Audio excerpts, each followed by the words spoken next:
November 12, 1944, 8:50 a.m. the Tromsø Fjord, northern Norway. Kapitän Sir Robert Weber stood on the bridge of the battleship Tirpitz, watching the horizon. The morning was cold and clear. The mountains around the fjord rose like walls of black rock against the pale Arctic sky. Below his boots lay 52,600 tons of German engineering, the heaviest battleship ever built by a European navy. He was searching for ships. He was preparing for a naval battle. He looked at the 12-inch thick steel armor of his Citadel and felt invincible. He had the math to prove it. No torpedo could penetrate his nets. No standard bomb could pierce his deck. 3 rows of anti-torpedo nets surrounded his ship like a steel cocoon. Chemical smoke generators stood ready on the cliffs above, manned 24 hours a day. But Kapitän Weber was making a fatal error. He didn't realize that the rules of warfare had already changed. He was watching the sea, but the threat wasn't coming from the horizon. Something was coming for him that ignored the rules of naval combat entirely. Something that no amount of armor, no thickness of steel, no depth of water could protect against. To Winston Churchill, the Tirpitz was simply the beast. Churchill didn't just want her sunk. He was obsessed. For 3 years, he had written memo after memo to the Admiralty with a single instruction. The destruction of this ship is the greatest event at sea at this time. No other target is comparable. Why such obsession for a ship that rarely left port? Because the Tirpitz was winning the war without firing a shot. She was what naval strategists called a fleet in being. Just by sitting in her Norwegian lair, she forced the British to keep 2 modern battleships, HMS King George V and HMS Anson, and a fleet carrier permanently stationed in Scapa Flow, paralyzed, waiting for a sortie that might never come. Every convoy sailing to Russia had to be heavily escorted, bleeding the Royal Navy dry. Merchant ships were lost. Sailors drowned in the freezing Arctic waters. And through it all, the Tirpitz sat in her fjord, consuming allied resources by her mere existence. She was a strategic black hole. Kapitän Weber understood this power. He felt secure, and he had every reason to. The fjord was a geographic fortress designed to break the rules of naval warfare. The mountains around the anchorage rose steeply to 3,000 feet on all sides. This made a conventional torpedo attack impossible. Planes couldn't drop low enough, fast enough to release their weapons before slamming into the rock walls. The water around the ship was a maze of defenses. 3 rows of heavy anti-torpedo steel nets surrounded the hull. Each net weighted with chains and anchored to the seabed. Any torpedo that somehow made it into the fjord would snag in the mesh long before reaching the ship. And on the cliffs above, chemical smoke generators were manned around the clock. German protocol was strict and well rehearsed. Within 7 minutes of a radar alert, the generators would pump out enough chlorosulfonic acid smoke to blanket the entire fjord in an impenetrable white fog. If you can't see the ship, you can hit the ship. But the real defense was the armor itself. The Bismarck-class design prioritized survivability above all else. Her Citadel, the armored box protecting the engines and magazines, was encased in Wodenwich and Wotenhart steel, the finest armor plate German metallurgy could produce. The main belt was over 12 inches thick. The deck armor could shrug off anything dropped from high altitude. To the German crew, the Tirpitz wasn't just a home. It was an iron guarantee of survival. To understand why the final attack changed warfare, you have to survive the failures. And the first failure was a nightmare of claustrophobia. September 1943, Operation Source. The British Admiralty realized they couldn't hit the Pets from the air. The flak was too heavy, the smoke too quick, the fjord too narrow. So they decided to go underneath. They built the X-craft. These were submarines, barely 50 feet long and 5 feet in diameter. They weren't just small. They were steel coffins. Inside, the 4-man crew lived in aspace where they couldn't stand up, couldn't stretch out, couldn't escape the smell of diesel fuel, human sweat, and rotting food. The air recycling system was primitive. After 24 hours submerged, the men would be breathing their own exhaled carbon dioxide, their minds growing foggy, their judgment impaired.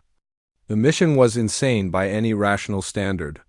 The X-craft had to be towed 1,000 meters across the stormy North Sea by larger submarines, then detach, navigate through minefields, cut through 3 layers of steel nets, and drop 2 tons of a mate explosive directly under the Tirpitz keel. The chances of success were calculated at less than 10%. The chances of the crews surviving were even lower. 6 X-craft left Scotland. X-9 broke her tow rope during a storm and vanished into the abyss with all 4 hands. No distress signal, no wreckage, just gone. X-8 developed catastrophic leaks and had to be scuttled by her own crew, who were rescued half dead from hypothermia. Only 3 boats made it to the target. Lieutenant Donald Cameron commanded X-6. He was 23 years old. By the time he reached the outer fjord, his periscope was smashed. His gyro compass had failed. His depth gauge was unreliable. He was navigating blind inside enemy waters, using nothing but dead reckoning and the occasional glimpse through a cracked lens. At 7:07 a.m. on September 22nd, he bumped into something hard. He raised what remained of his periscope and saw he was so close to the tits that he was looking up at German sailors on deck, throwing their breakfast scraps into the water. He had penetrated the innermost net. Then the engine died. The X-6 surfaced right next to the battleship. German sailors spotted the strange vessel and opened fire with rifles and grenades. Cameron didn't panic. He knew he was going to die or be captured. He put the submarine into a final dive, crashing it onto the seabed directly under the Tirpitz main turret, Caesar. He set the timer on his 2 side charges. 1 hour.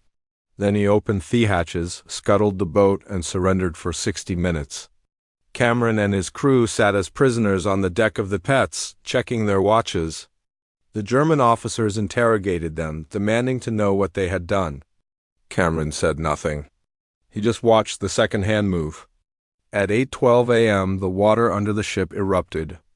The explosion was massive. It heaved the 52,000-ton battleship 5 feet into the air.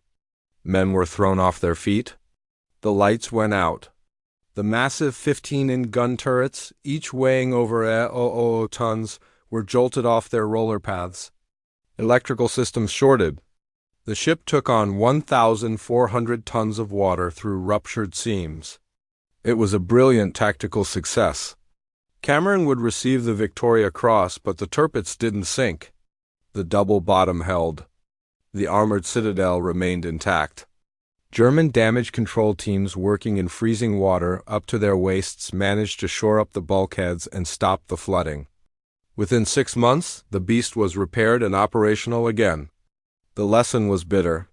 Conventional explosives, even 2 tons of them detonated at point-blank range, could not break German engineering. Back on the bridge, Weber read the damage report. The explosion had lifted 50,000 tons of steel 5 feet into the air. It had shattered delicate instruments, knocked out electrical systems, and killed several men below decks. The repair bill would be enormous. The ship would be out of action for months. But the hull was intact.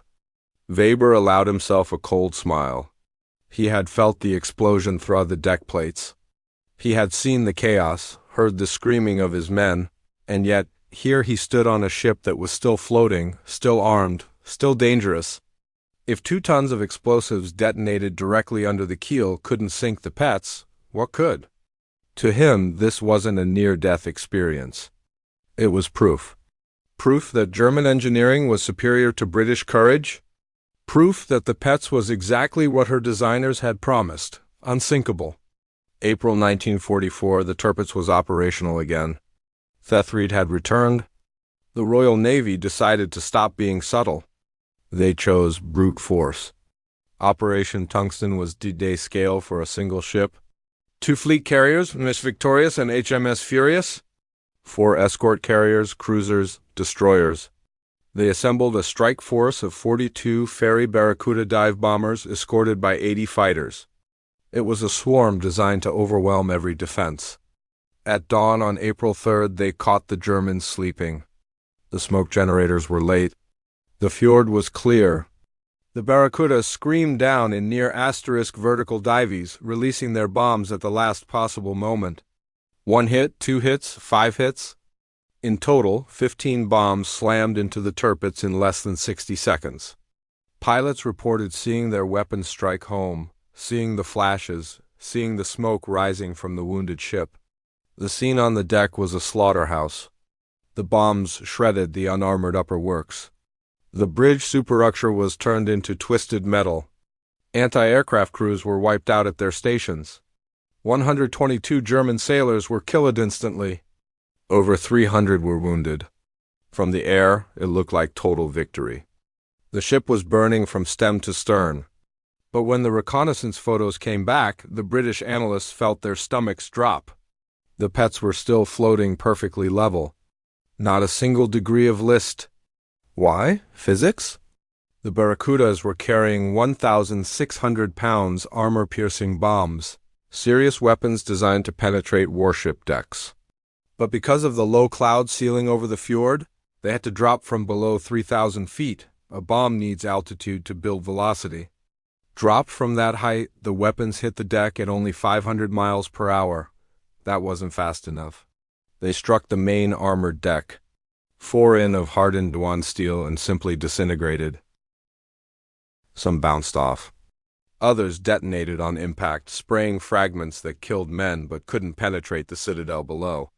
They destroyed radar rays, wrecked the galley, turned the sick bay into a carrel house, but they didn't touch the engines. They didn't touch the magazines. They didn't touch anything that mattered. The beast had shrugged off 15 direct hits like they were hail.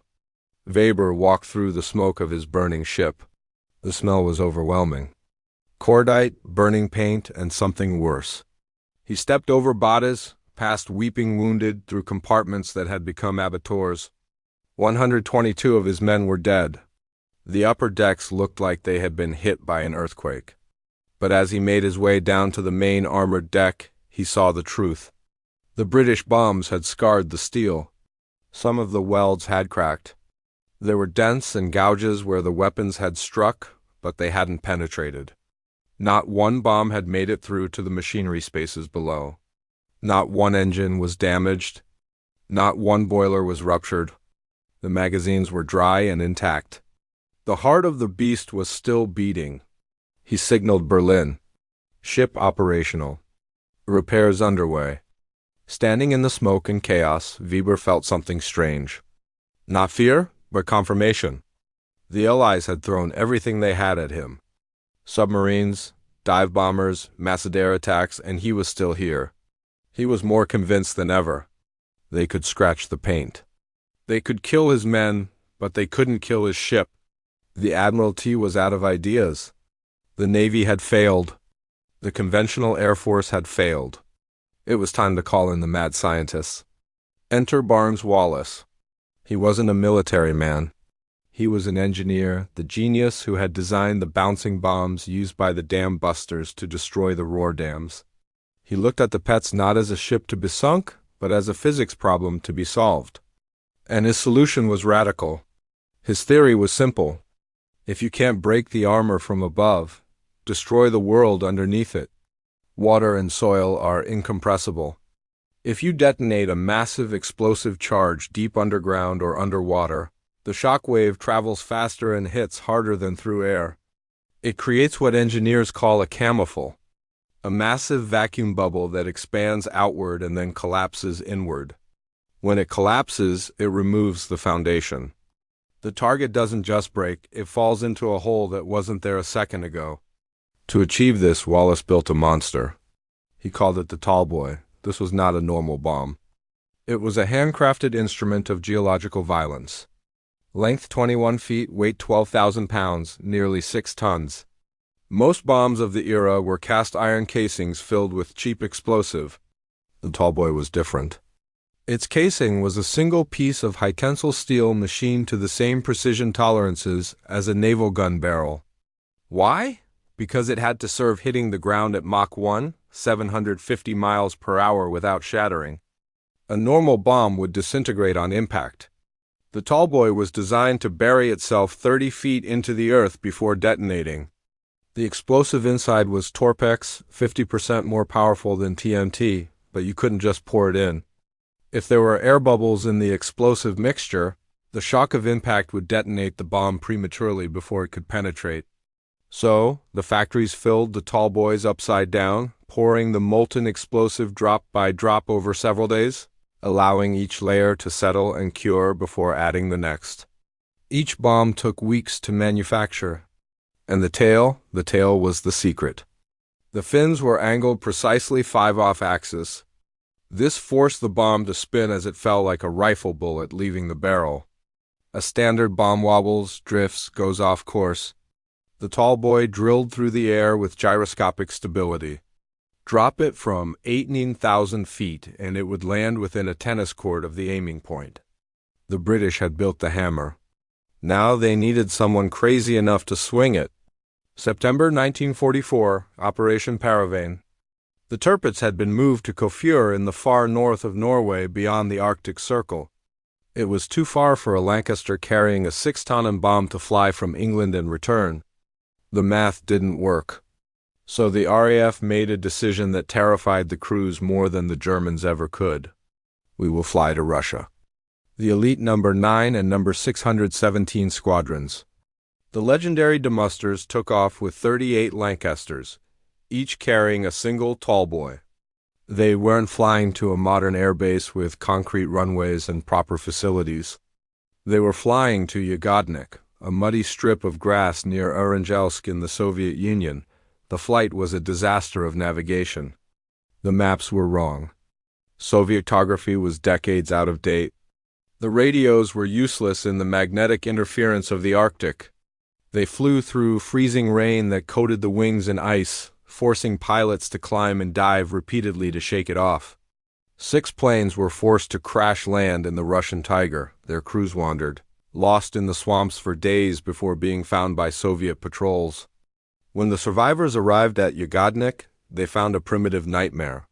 The mud was so deep that the bombers sank to their axles. The Soviet fuel trucks were hamped and the fuel was contaminated.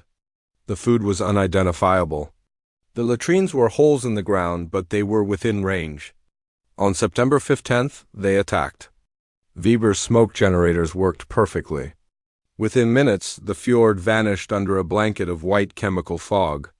The British bombarders were dropping blind, guessing where the ship might be based on the pattern of flak bursts rising through the smoke. Most bombs missed by hundreds of yards. But one Tallboy found its mark. It didn't hit the deck. It hit the water near the bow and kept going. The bomb dove underwater, curved beneath the hull, and detonated against the seabed. The shock wave was catastrophic. It whipped the entire 52,000-ton ship like a bedsheet snapping in the wind. The bow was crushed. Bulkheads ruptured. The massive propeller shafts were knocked completely off their mountings. The Tirpitz didn't sink, but she was broken. Her engines were destroyed. She would never sail under her own power again. The Germans made a fatal calculation. Berlin decided to tow the crippled battleship south to Tromsø. The reasoning seemed sound. Use her as a static floating battery. Her massive 15-in guns providing coastal defense against any Allied landing in Norway. She couldn't sail, but she could still fight. They dredged a sandbank under her keel. The logic was straightforward. Even if she sank, she would simply settle onto the sandbank and keep firing. The water was shallow enough that her decks would remain above the surface. They thought they were making her unsinkable by definition. Weber told his officers, "We are no longer a ship. We are an unsinkable steel fortress. We cannot sink because we are already on the bottom." He believed it. After everything, the submarines, the dive bombers, the Tallboys, he was still alive and his ship was still dangerous. The laws of physics seemed to be on his side. He didn't know he had just parked his ship on top of a geological trap, and he didn't know that by moving south, he had brought the Pets 200 meters closer to Scotland. He had shortened the distance just enough. The victim had walked into the executioner's range. November 12, 1944, Operation Catechism. This was the end. No more Russia. The target was now within range of Scotland. Barely, but to carry 12,000 pounds of bomb that distance, the Lancasters had to be stripped to the bone. The mechanics removed the mid-upper gun turrets. They removed the armor plating that protected the crew. They removed the de-icing equipment that kept the wings from icing over at altitude. These weren't warplanes anymore. They were flying fuel tanks with a massive bomb strapped underneath. If a German fighter found them, they were dead. If the weather turned bad, they were dead. The crews knew the odds. They climbed aboard anyway. 32 Lancasters took off at 3 a.m. into freezing darkness. At 8 a.m., German radar picked up the incoming formation. The alarm screamed across the pets, "Smoke! Make smoke!" This had saved them every time before. The crews raced to the generators. Valves were opened. The acid began to pump into the burners. White smoke started to rise from the cliffs around the fjord. But nature decided to intervene. There was no wind. Not a breath of air moved across the water. The smoke didn't spread. It just hung in place. A low white blanket that covered the water, but left the masts and superstructure of the Tirpitz sticking out above it like a target marker. At 14,000 feet, the lead bombardier looked through his SAB sight, the stabilized automatic bomb sight, an analog computer of gears and lenses that calculated wind drift, altitude, and terminal velocity. Below him, through breaks in the smoke, he could see the black shape of the battleship. The aiming point was clear. The German 15-inch guns opened fire. They weren't shooting at ships. They were firing main battery shells fused for altitude, trying to knock the bombers out of the sky with blast effects. The sky around the Lancasters filled with black explosions. The aircraft bucked and shuddered in the turbulence, but the pilots of 617 Squadron flew straight and level. They called it the dead man's run. For the final 60 seconds of a bomb run, you cannot deviate. You cannot dodge. You cannot flinch. You must fly perfectly straight to let the mathematics work. Bomb gone, then silence. A Tallboy takes nearly 30 seconds to fall from that height. 30 seconds of watching, waiting, hoping. 8:41 a.m. the first Tallboy missed the ship by 30 feet, but it hit the sandbank directly alongside. This is where Weber's plan died. The earthquake effect did exactly what Barnes Wallis had designed it to do.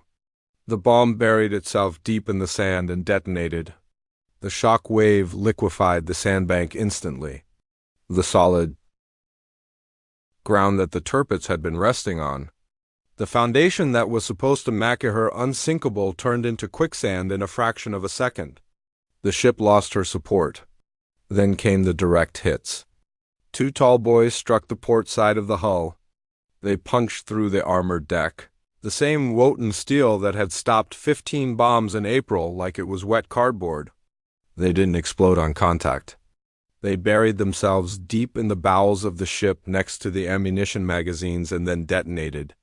The violence is difficult to describe. A 12,000-pound explosion. Inside a steel box, the pressure had nowhere to go except through the structure of the ship itself. Turret Caesar, the same turret that Lieutenant Cameron had tried to destroy with his XCRAFT a year earlier, was blown clean out of the ship. A structure weighing 700 tons, the weight of a small warship, was thrown into the air and landed in the water 20 meters away. The Tirpitz began to roll. The liquefied sandbank offered no resistance. The flooded compartments shifted the center of gravity 2040. Inside, the darkness was absolute. The electrical systems had been destroyed. The screaming of twisting metal was louder than the screaming of men. At 60, ammunition began spilling from the hoists, crashing through compartments, killing men who had survived the initial blast.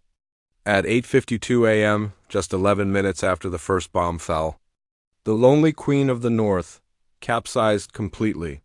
She rolled 180, the massive superstructure buried itself in the mud of the fjord bottom. The red anti-fouling paint of her keel rose into the cold Arctic air. Silence returned to the fjord. The aftermath was grim. 971 German sailors died. Rescuers standing on the upturned hull could hear survivors tapping on the inside of the steel for days. They cut holes with acetylene torches and managed to pull out 87 men. The rest suffocated or froze in the dark. trapped in air pockets that slowly ran out of oxygen. Captain Weber went down with his ship. He had believed his ship was safe because it was strong. He had survived submarines. He had survived dive bombers. He had survived Tallboys before. He had done everything right by the rules of naval warfare as he understood them. But the rules had changed. The sinking of the Tirpitz was the final proof of a new reality. Germany had built the ultimate expression of the old war. A ship with thicker armor, bigger guns, more steel than any European vessel before her. The Allies had answered with the new war, industrial precision, applied physics, and aerospace engineering. When you fight an industrial power that can turn the very earth beneath your feet into a weapon, no fortress is strong enough. If